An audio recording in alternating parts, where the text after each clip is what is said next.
Hospitals are often seen as sanctuaries of healing, places where lives are saved and hope is restored. Yet, in the United States, they also operate as complex, multi-billion-dollar enterprises. This duality creates a unique tension, where the pursuit of health intersects with the demands of the market. In this comprehensive exploration, we will peel back the layers to understand precisely how hospitals generate revenue, why healthcare costs in the U.S. are astronomically high, and what this means for patients, policymakers, and the future of our health system. Our aim is to empower you with knowledge, advocate for greater transparency, and foster a deeper understanding of this critical sector. Unlike many developed nations where healthcare is primarily a public service, the U.S. healthcare system is largely privatized. This means most hospitals, whether designated nonprofit or for-profit, function with a business mindset.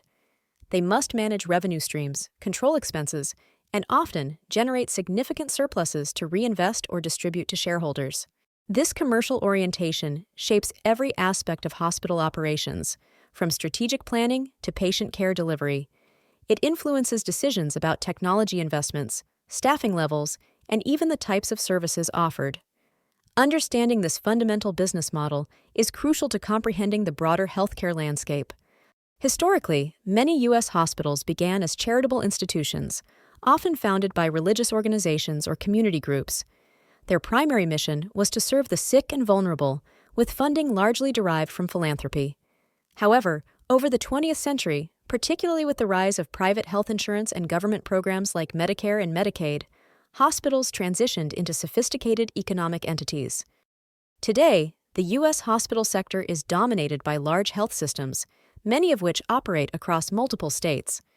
These systems consolidate power, negotiate aggressively with insurers, and often acquire smaller hospitals and physician practices. This consolidation can lead to reduced competition and increased market leverage, directly impacting prices. It's a common misconception that nonprofit hospitals don't generate profits. In reality, nonprofit hospitals are exempt from federal income taxes because they are required to reinvest any surplus revenue back into the organization. This reinvestment can fund new equipment, facility upgrades, research, or community health initiatives. However, these nonprofits still operate with substantial revenue targets and often generate significant surpluses, which are sometimes referred to as margins. For-profit hospitals, on the other hand, aim to generate profits for their shareholders, similar to any other publicly traded company. Both types of hospitals contribute to the high cost of care, albeit with different ultimate destinations for their financial gains. So, how do these complex organizations actually make money? Hospitals employ a multifaceted approach to revenue generation, drawing from various sources that extend far beyond simple patient bills. Understanding these streams is key to grasping the financial intricacies of the healthcare system. The most obvious revenue stream comes directly from patient care. This includes a vast array of services, categorized broadly into inpatient and outpatient care. Inpatient services involve overnight stays, such as complex surgeries, intensive care, and childbirth. These are typically the most expensive services due to the extensive resources required. Outpatient services, which have grown significantly in recent years, include emergency room visits that don't result in admission, diagnostic tests like X-rays and MRIs, laboratory work, physical therapy, and routine doctor visits within hospital-owned clinics. Hospitals often charge a facility fee for outpatient services, even for simple office visits, which can significantly inflate the cost. Beyond direct medical procedures, hospitals generate substantial revenue from ancillary services. These include pharmacy services, where hospitals mark up the cost of medications dispensed to patients, and medical supplies, from bandages to specialized implants.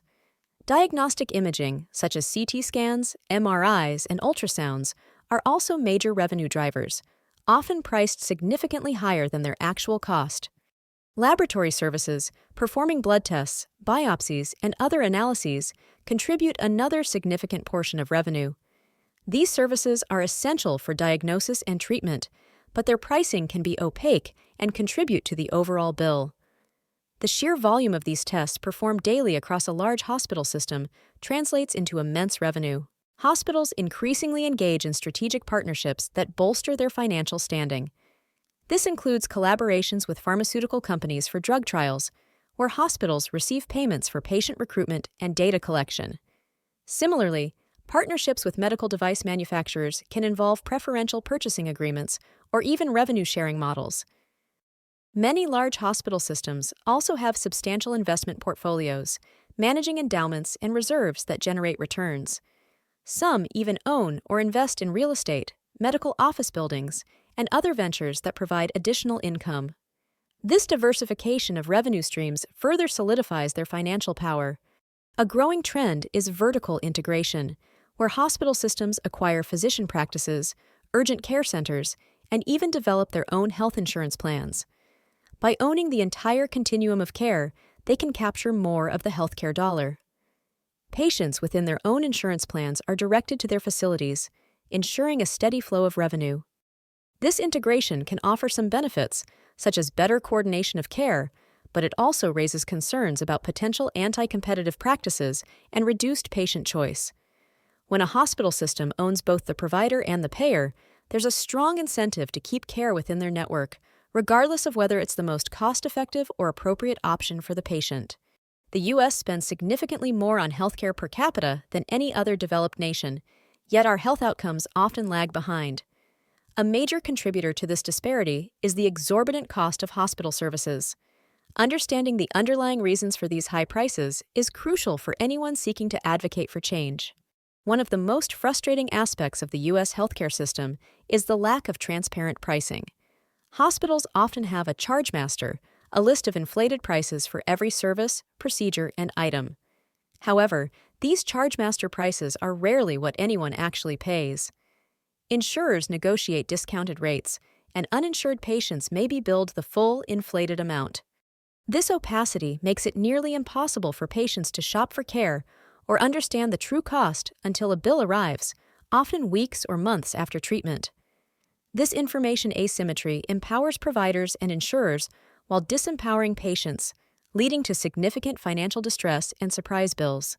The actual prices paid by insured patients are the result of complex negotiations between hospitals and insurance companies. Large hospital systems, with their significant market power, can demand higher reimbursement rates from insurers. If an insurer refuses, the hospital might threaten to leave their network, potentially forcing thousands of patients to switch plans or pay out-of-network rates. This dynamic often leads to a bidding war where the largest players dictate terms. Smaller hospitals or independent practices have less leverage, which can make it harder for them to compete or even survive. This consolidation further drives up costs across the board.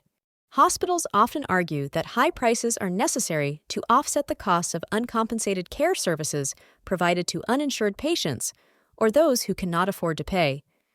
They also claim that government programs like Medicare and Medicaid often reimburse at rates below the actual cost of care. To compensate for these shortfalls, hospitals cost shift, meaning they charge higher prices to privately insured patients. This effectively subsidizes care for others, but it places a disproportionate burden on those with private insurance, driving up premiums and out-of-pocket expenses for employers and individuals alike. The U.S. healthcare system is notoriously complex, with a vast administrative apparatus. Hospitals employ large teams dedicated to billing, coding, insurance claims, and compliance with numerous regulations. This administrative overhead is significantly higher in the U.S. compared to other countries, adding substantial costs without directly contributing to patient care.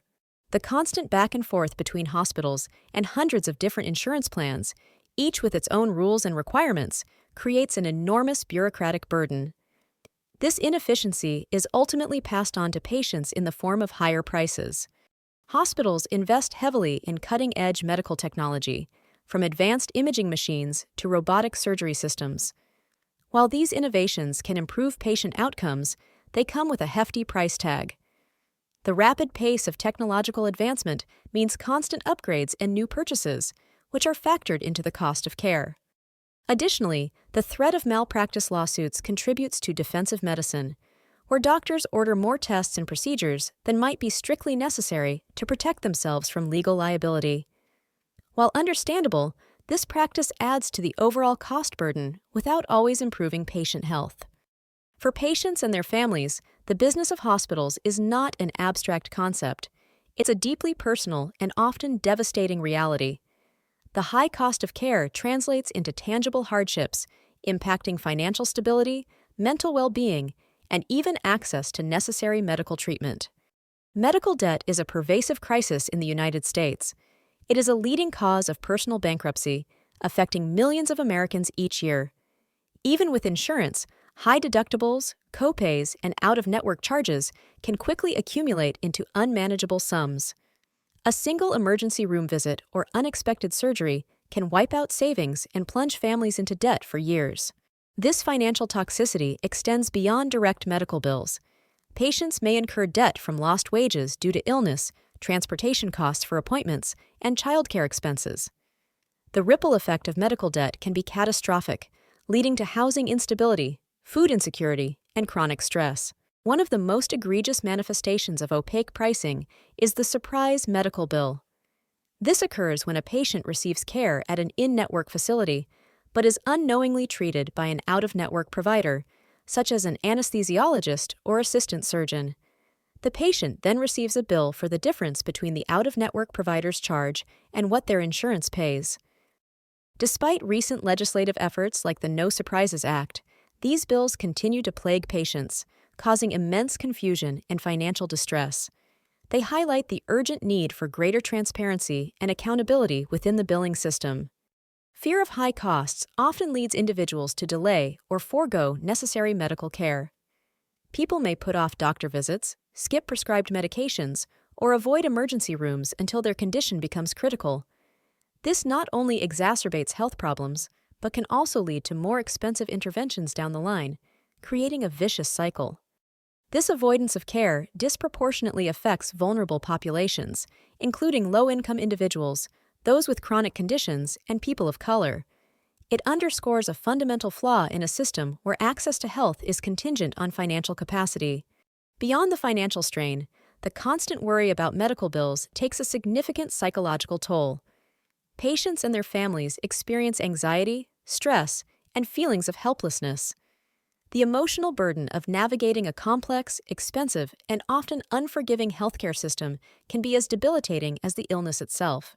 This stress can impede recovery, strain family relationships, and contribute to mental health challenges. It's a stark reminder that healthcare is not just a commodity. It's a fundamental human need that impacts overall well-being. The challenges posed by the current hospital business model are immense, but they are not insurmountable. A concerted effort from various stakeholders, healthcare students, policymakers, employers, and the general public is essential to drive meaningful change. Future healthcare professionals, including doctors, nurses, and administrators, must be educated not only in clinical excellence, but also in healthcare economics and policy. Understanding the financial realities of hospitals, the drivers of cost, and the impact on patients will enable them to advocate for more efficient and equitable systems from within.